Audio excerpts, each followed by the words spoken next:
place with shattered glass that sparkles behind wooden benches, with gulls for teeth, the roaring beach braids a seam of foam and stitches it neat in violent proximity to lifeboat stations and rattling streets of footfall landing like blizzards. There are panicked birds in your feet, the heart snug in your rib like a prisoner. You know what to do, strike one foot in front of the other, strike two. Unspooled, from your ribbon of grief you hammer the sand into flying heaps that churn from your heels like mountains. 7 miles down and counting.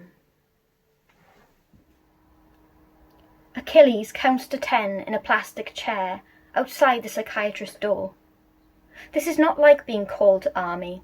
His name is a ribbon of silk when she whispers it, snaking perfumed round the door, and he snarls, scrabbled in his belt for a sword, free hand flapping against magazines for his propped-up shield, the bronze and blinking eye. She breathes at him through her nose. The bastards have stripped him of everything, scrubbed him baby clean of glory, the crusted blood of Hector marbled against porcelain, swirling away Aegean. Post-traumatic stress. She dips the word in hot iron, scorches it into his history with an arrow full of ink, earrings swinging, understanding his outbursts, his frowning obsession with flashback fields of wildfire, the persistent itch in his heel, and the blood-wet Trojan sputtering, dragged face down through his dreams. Wolf. Who's afraid of the big bad wolf, I ask, parading forests in her slippers. In the pond's reflection, tongue squeezed between my teeth, I apply each eyelash with a clumsy paw, sweep each cheek, rain glitter. My furs, all at once, a sudden thrill. But what makes the wolf so bad? What does the wolf dream? Of pearls, like tiny moons clicking along strings, dresses red as meat, 2 staggering heels to tango in. I have grown so bored of howling. I stifle a growl, spread my claws painted lavishly pink. Darling, what big eyes you have, I say, like a movie star in the mirror, standing back, finding my face in the pondweed. A spray of whiskers betrays me. Later, I root through her wardrobe, drag out her gowns, velvet, vintage, sublime, pin them against my chest. Lipstick like an open wound, slicing a canine jaw. I am twisting the final roller deep inside my fur when the girl bursts in red-hooded, thrusts forward her face, looks deep into my mournful eyes, not yet afraid of the big bad wolf, shaving her shins in the bath. Social distancing. That's government speak. That's you and me by the 7th week, holding each other carefully on a cracked screen at arm's length like a precious hawk just spreading. In the next dream, asphyxiated in a bee suit where to show compassion is to step back, wait in a tree's cool cavity for the other to pass. Turn, always like the tide withdrawing from the debris, remember each other's birthdays. Send nothing this year but a text.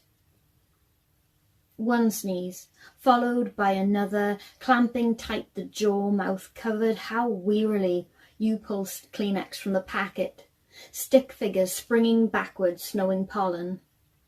The forest won't take you back. The great shivery outbreath that tries to bear the world's ache comes rasping out again, then steps back into silence, waiting to fall into memory trap. It makes no sense. Heat murmuring on the bonnet of the car, its death engine that might have once roared into summer, sunlight on the registration plate like houseflies on butter. Sometimes you cry in this car with that feeling you get like stepping into a cramped elevator or a train without any schedule, hands on the wheels sticky as though you'd pressed them too long against the shimmering fever of the universe. Never date a poet. She says never date a poet. They're forever bowling their souls through doorways, staggering stairs to the moon. Perhaps you will confide in her. You've always adored poets, the brute pen, the velvet coat dropped from her back begging to be touched, the shelled knuckle trawling the spine for hours. You will ask her, is that okay? Dinner is a plate of impressionism too sad to taste. She will take a cold sip and carry on you face on a plate and write okay with her nail. Between you, Carlas sigh out tedious eternities, water jugs forever stagnating. You say so, knowing the scrubbed red of her eye marks 2 hysterical months of longing. She won't bother to engage. The dull piano lulls and soothes the slow salt snows. Why do you not weep? Her naked body a question mark. Sphinx. And there was Oedipus, drawing himself tall against my shadow, tracking his dusty course to this, a riddle. I teased him with it. It's the lion in me, the beaming cat, batting its prey from paw to spreading paw. His hands pressed the sky, begging entry, eyes a universe of confusion. I flattened my wings, sealed them tight as gills, watched. Minutes poured in like a muddy stream. Who can hurtle the answer back to the abdomen of the mythical? I am more than a conundrum. I am woman and lion, clever and claude. I am eagle and wisdom, sphinx and a god. His voice a wobbling mirage, white sandstorm blooming from him. Man. The sea froze to a stop. I've seen what water can do and dived headfirst, coagulating into whirlpools of shame dissolved. No more woman, lion, bird than beast. He thought, you all think, the Sphinx had deceased. Praise woman's will and a big cat's luck. The 8 lives left he couldn't touch.